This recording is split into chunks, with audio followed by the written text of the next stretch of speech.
Hello दोस्तों, नमस्कार।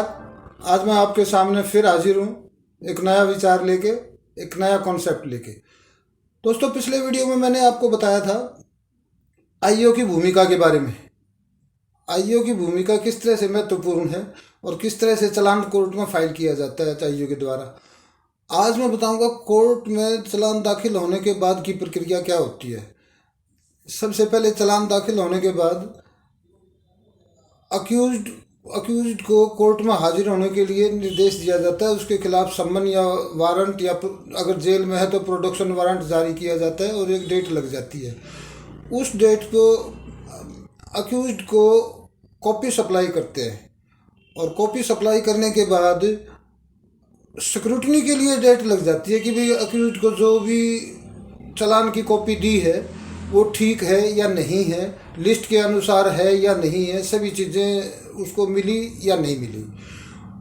उसके बाद फिर चार्ज या नोटिस के लिए जारी डेट लगा दी जाती है। चार्ज नोटिस का मतलब है उसके ऊपर जो अपराध है उसको चार्ज बोलते हैं, उसके ऊपर चार्ज लग जाता है। चार्ज में उसको पूछा जाता है कि भाई आपके खिलाफ ये गवाही है, आपके खिलाफ ये आरोप है, आपका क्या कहना है। अगर वो प्लीड गिल्टी कर लेता है तो उसको बहुत कम होती है, वैसे जो प्लीड गिल्टी कर लेता है उसको उसी टाइम उसको सज़ा सुना दी जाती है। छोटे मोटे केसों में जो है ना वो प्लीड गिल्टी कर लेते हैं। अगर प्लीड गिल्टी नहीं करते तो चार्ज के ऊपर आर्ग्यूमेंट होती है, बहस होती है। बहस में लंबी लंबी बहस भी होती है। फिर उसको मजिस्ट्रेट या जज जो भी है, ट्रायल कोर्ट का जज जो है, उसको ऊपर फैसला सुनाता है और उसके ऊपर चार्ज फ्रेम कर दिया जाता है। कुछ केसों में डिस्चार्ज भी हो जाते हैं। डिस्चार्ज के होते ही तो केस ख़त्म। और अगर चार्ज लगता है तो अक्यूज्ड को ये सहूलियत है कि चार्ज के खिलाफ वो ऊपर की कोर्ट में भी जा सकता है, उसके खिलाफ रिवीजन में जा सकता है। अगर रिवीजन में नहीं जाता और या अगर रिवीजन में जाता है और ऊपर की कोर्ट स्टे लगा देती है तो केस नीचे की कोर्ट में नहीं चलता, और जब तक उसका ऊपर की कोर्ट में चार्ज के ऊपर फैसला नहीं हो जाता।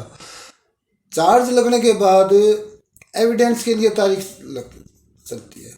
दोस्तों, आज का यहीं समाप्त करता हूँ मैं, लेकिन उससे पहले एक और चीज़ का जिक्र करता हूँ मैं। पिछले वीडियो में मैंने बताया था कि आईओ की कितनी महत्वपूर्ण भूमिका है चालान में। एक नया ताज़ा उदाहरण आया है। सुप्रीम कोर्ट ने एक छावला केस हुआ था, रेप एंड मर्डर का। सुप्रीम कोर्ट ने उसको तीनों अक्यूज्ड को बरी कर दिया। ट्रायल कोर्ट ने उसको मौत की सज़ा, फांसी की सज़ा सुनाई थी तीनों अक्यूज्ड को। उन्होंने हाई कोर्ट में अपील की। हाई कोर्ट में भी उसको उनकी फांसी की सज़ा बरकरार रही। लेकिन सुप्रीम कोर्ट ने 5-6 दिन पहले जो फैसला आया है, तीनों अक्यूज्ड को बरी कर दिया। बरी क्यों किया? उन्होंने लिखा कि इन्वेस्टिगेशन में कमी रहेगी। जो उनकी वो थे डॉक्यूमेंट थे उनके CFL में जो भेजे उसमें डिले हो गई, या इन्वेस्टिगेशन में काफ़ी खामियां पाई गई और तीनों अक्यूज्ड को बरी कर दिया। यही बात मैं कह रहा था कि जो आईओ है उसकी बहुत महत्वपूर्ण भूमिका है। अब दूसरी बात, वो तो बरी हो गए 9 साल के बाद। 9 साल वो जेल में रहे और 9 साल के बाद वो बरी हो गए। इसमें एक लड़की थी जिसका मर्डर कर दिया गया था, रेप और मर्डर किया था और बहुत बुरी तरह से मर्डर किया था। उसकी डेड बॉडी भी कहीं हरियाणा में फेंक दी गई थी। वो तो बरी हो गए। उसके माँ बाप लगातार इस केस की पैरवी कर रहे थे। उन्होंने सुप्रीम कोर्ट में भी वो पैरवी कर रहे थे। उनका क्या? उनको न्याय नहीं मिला। वो बेचारे क्या करें? लड़की भी गई, लड़की के साथ जो बुरा व्यवहार हुआ उसका भी वो हुआ, और उनका क्या करें? हमारे कानून में ये खामियां हैं। वो तो बरी हो गए मुलजिम। तो उनको क्या मिला? उनको तो कोई इंसाफ मिलने की दूर की बात है। वो तो और उन्हीं का मर्डर हो गया दोबारा। 9 साल लड़ने के बाद उनको बरी कर दिया गया। उनका क्या कसूर था? अब वो 9 साल जेल में रहे। इसका दूसरा पहलू ये है, अगर वो बेकसूर थे, सुप्रीम कोर्ट ने उनको बेकसूर माना, तो वो 9 साल जेल में क्यों रहे? ये हमारे कानून में कुछ वो हैं, इसका या तो आयोग कसूरवार है इसका, और एक जगह सुप्रीम कोर्ट ने लिखा है कि भाई 8 विटनेसेस को क्रॉस एग्जामिनेशन नहीं किया उनका। अगर क्रॉस एग्जामिनेशन नहीं किया तो ये पब्लिक प्रोसिक्यूटर की गलती है। पब्लिक, अब इसकी जिम्मेवारी किसकी? मर्डर हुआ, मुलजिम बरी हो गए, केस का क्या? ना मुलजिम को सज़ा हुई, ना किसी के खिलाफ कार्रवाई हुई, लेकिन जिसकी लड़की की डेथ हुई वो, उनको बेचारों को कुछ नहीं मिला। वो बेचारे ऐसे कैसे, उन्होंने पैसा भी खर्च किया, दुखी भी हुए, सारा सब कुछ हुआ, उनका कुछ नहीं हुआ। तो दोस्तों, मैं ये कहना चाह रहा था, हमारे कानून में कुछ खामियां हैं, या जस्टिस